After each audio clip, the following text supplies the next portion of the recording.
Kingsbury බක්මහා සැනකෙළිය ලබන 18 වනදා ලන්ඩනයේදී පැවැත්වීමට සියලු කටයුතු සූදානම් කර තිබෙනවා. මීට මාධ්‍ය අනුග්‍රහකත්වය ලබා දෙන්නේ සියත ටීවී අප නාලිකාවයි.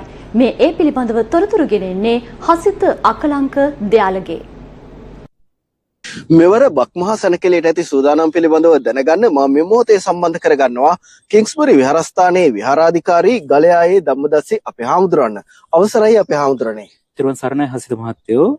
ශ්‍රී සද්ධාතිස්ස ජාත්‍යන්තර බෞද්ධ මධ්‍යස්ථානයෙන් වාර්ෂිකව සිංහල අලුත් අවුරුද්ද වෙනුවෙන් පැවැත්වෙන කිංස්බරි බක්මහා සැනකෙළිය මෙවර 36 වන වතාවටයි පැවැත්වෙන්නේ.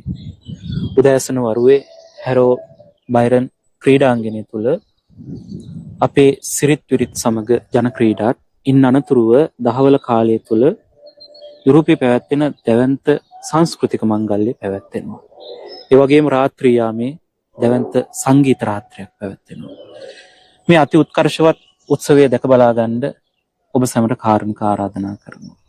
විශේෂයෙන් සිහිපත් කළ යුතුයි වෙනදා වගේම මෙවරත් මාධ්‍ය දායකත්වය ලබා දෙන්නේ සියත මාධ්‍ය ආයතනය.